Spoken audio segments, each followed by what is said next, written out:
Do you know real estate sector is going to contribute 13% to the GDP of India by 2025, and commercial real estate is one sector which is providing the much required infrastructure for the growing needs of the country. Today we are in Mumbai to meet a person who is going to tell us all about commercial real estate.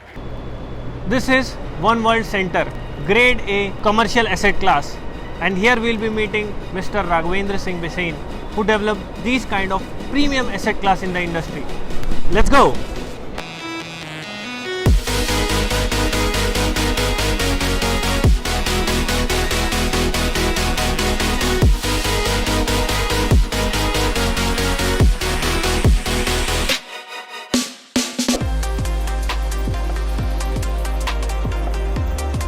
So today we have Mr. Raghavendra Singh Bisain with us, who is Head of Development for Nucleus Office Parks, which is a 100% owned Blackstone entity.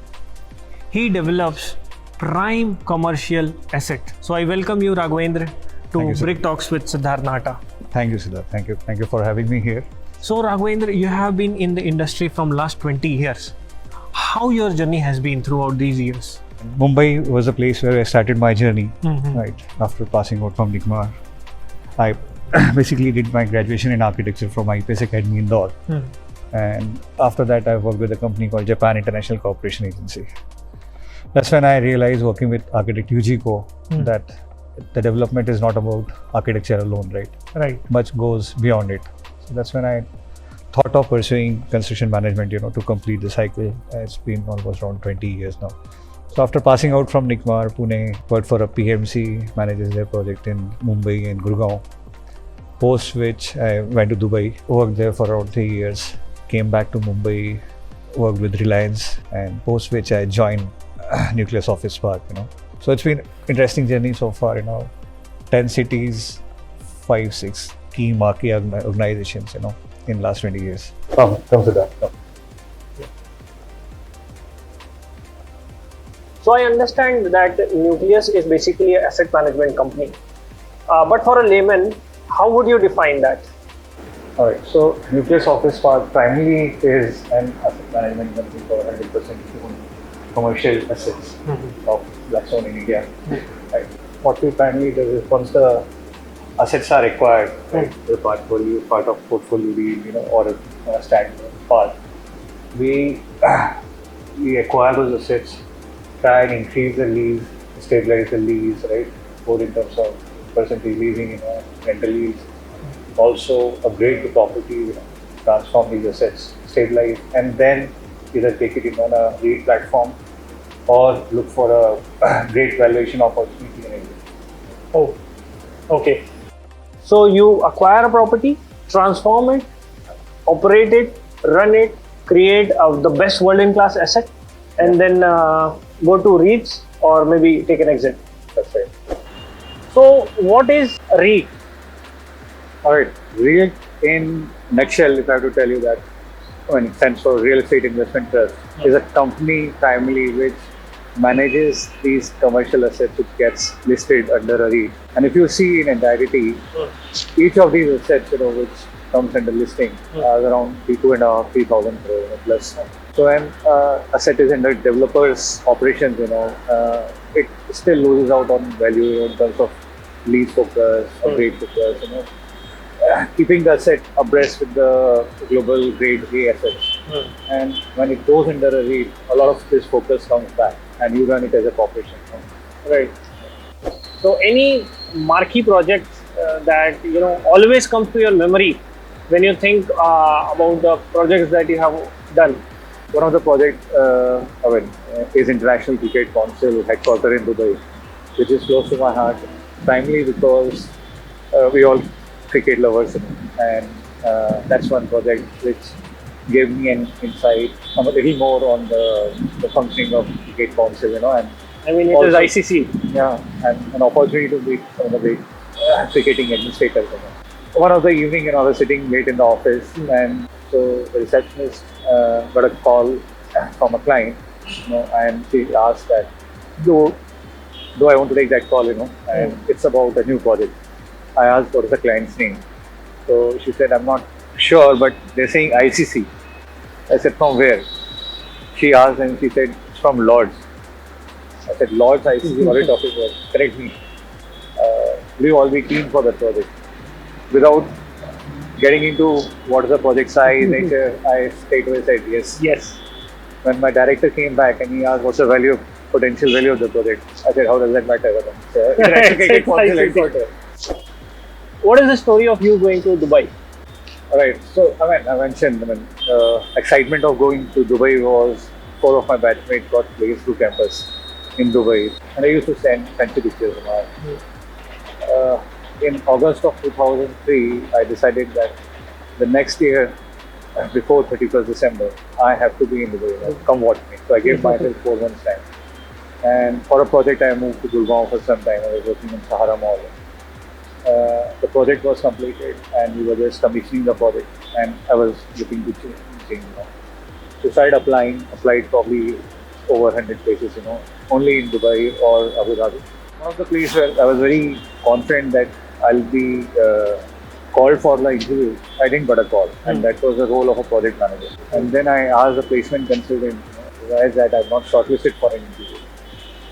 And he said, I'm not sure. I don't ask my client why not shortlisting one person. So I said, okay, can you at least allow me to meet them for 5 minutes?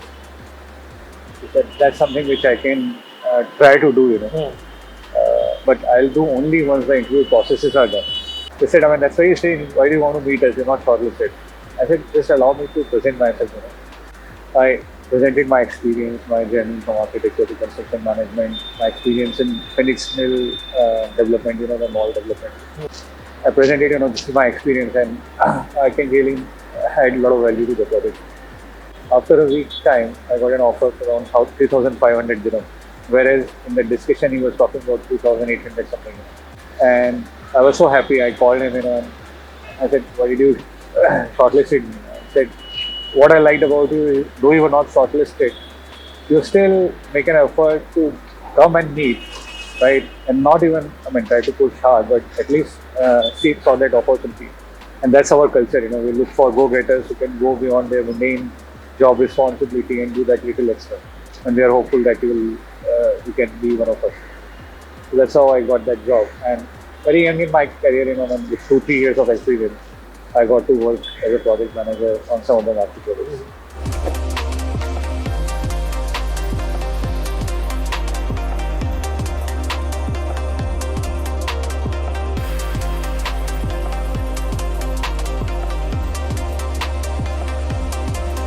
So, Raghavendra, what is one thing that you're passionate about? Development is one area which I really am passionate about.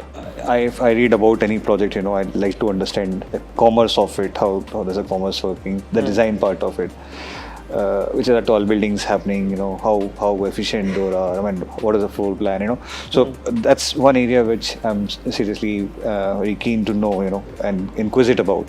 You said you like to read about designs, understand more. Apart from design books, what top three books, that you want to reread or you want to suggest to someone else? Of late, the latest which I've read is What It Takes by Stephen Schwarzman. He's the chairman and CEO of Blackstone. Not that I joined Blackstone and started reading it, but that's one book I strongly recommend. Beautifully connects the anecdotes, and a real life example, especially for people in real estate, should read that book, Other book, is The Goal by Eddie Goldratt, which I read around a decade back, and that still remains one of the finest book on setting the goal, more on the project management side, how the theory of constraint, how you can increase productivity, planning, all that. And third book is more on philosophy. The Alchemist always remains with me. It's favorite of many. But Paulo Coelho has beautifully written down that story. How when you start aspiring for big dreams, the whole universe, that came from the Alchemist. And many books being written on this, but Right. Alchemist beautifully laid that down, So what is your life's philosophy then? So life's philosophy on the work front side, what's important is to create happy teams. and happy teams bring happy results. That's my strong belief, So I'll try and ease out the pressure on the team in spite and hectic, aggressive work targets. When you're hiring for your team, when you're creating your team, what all qualities you look for? I think it's not important that you hire the best in the industry, right? Many times when you go for hiring, people give reference that this is the best guy and all that. What is especially important, the organization you're working for, how the person whom you're going to hire is going to be culturally aligned with that organization, right? So if you work for, let's say Tata's, there are different values there. True. If you work for Nucleus Office Park, Blackstone, a different value, You Oberoi Realty, they have a different value. You can make any of the above average guy the sharpest and the best, right? But what's important is value-wise he's aligned, culturally he's aligned. Second thing, I look at the journey of the person, right? So has he explored thing enough, or just a very static, mundane journey, right? So which are the leaders with whom he has worked, she has worked, right? That's also shape you up as a professional. Third thing is is his level of passion, about the whole project, about the development, and whatever role he's going to play, do he sees a larger goal, So you try and gather some of those things when you interview a person or you meet a person. So here now we will play a simple game. The name of the game is mergers and acquisition. Okay. So I'll pose you a scenario. You have to speak your thoughts. So if you had $1 billion,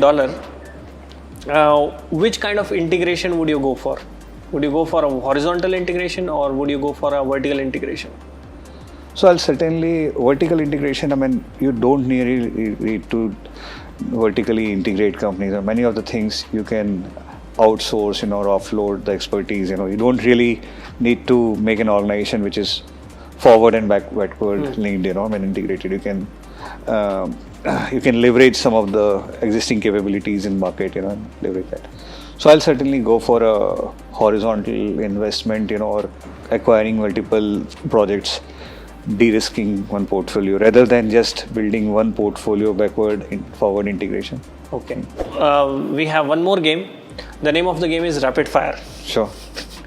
So I will ask you a few questions. You have to answer within 30 seconds. Sure. One word adjective for Raghavendra. Go-getter. Yeah. Witty or shy?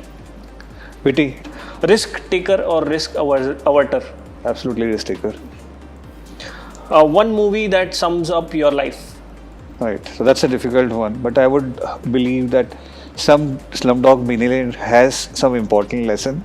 Just because the movie is not about winning $1 million, but about how the dots in your life connects you and lead you to one journey to another, Okay. So that's one place that you can never forget.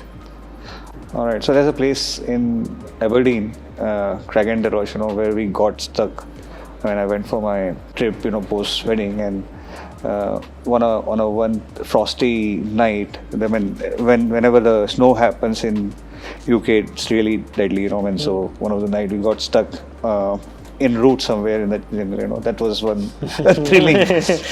Experience, good. One school friend who is in touch with you even now.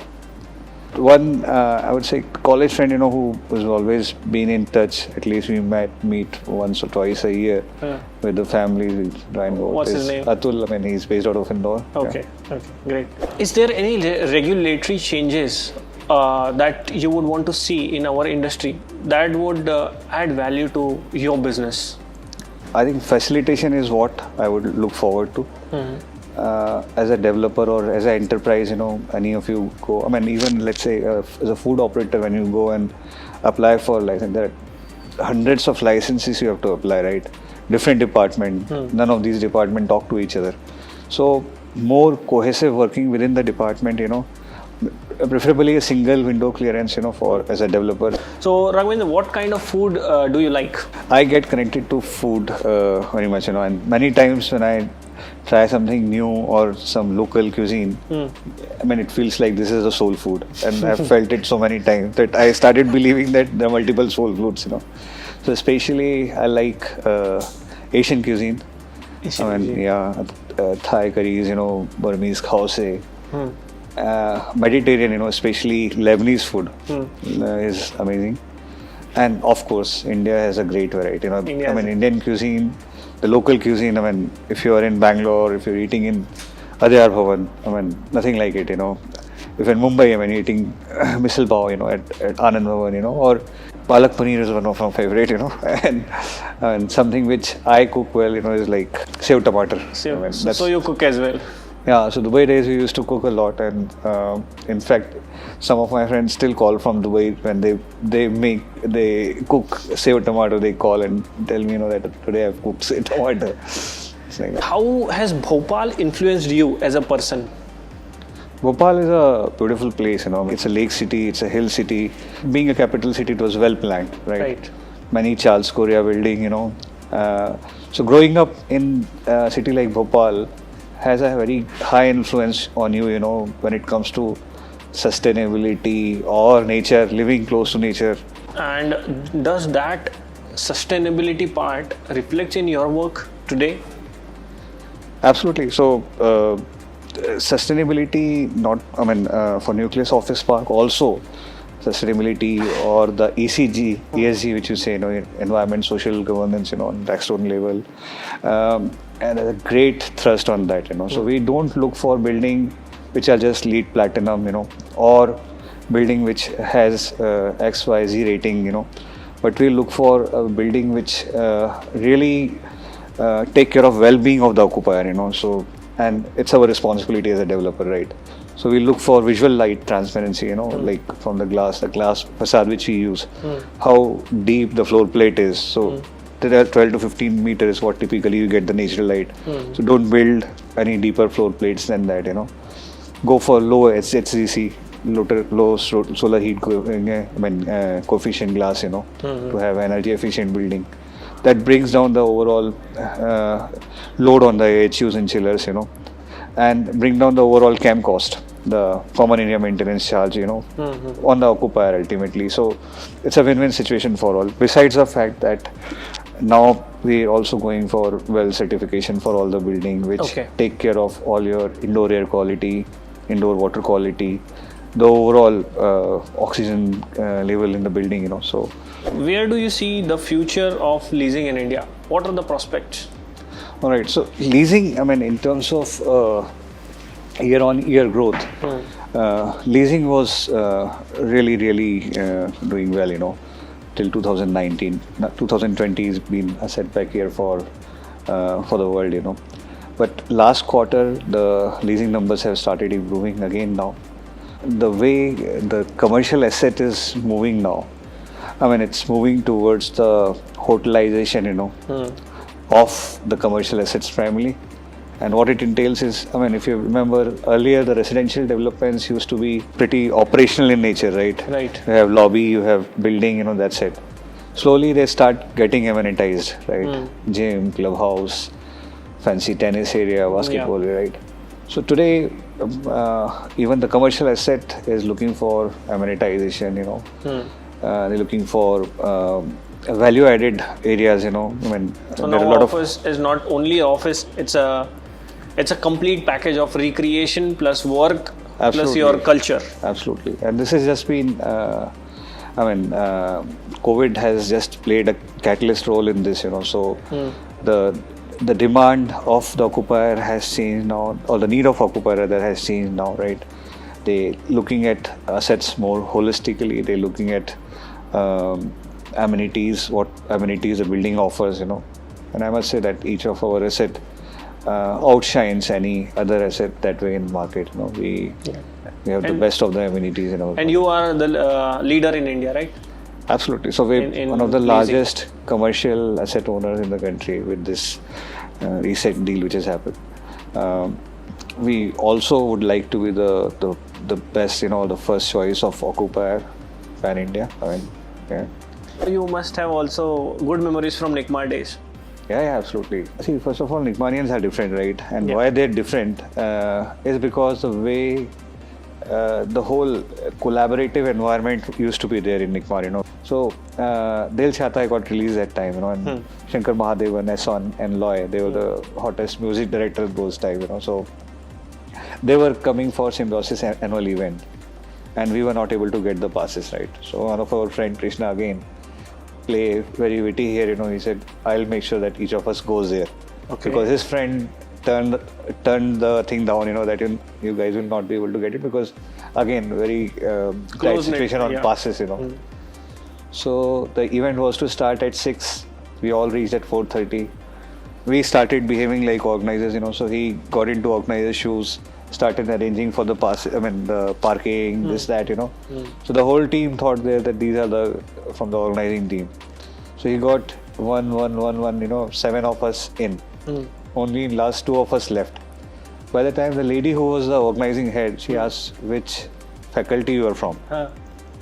And he looked at me and I look at him. And then he said, Bhag Raghavendra! And then we ran inside. And what we realized, though, in a span of 2 hours, each of our friends got inside that place, But when we reached there, all of us were sitting, not sitting, literally dancing just in front of the stage, right?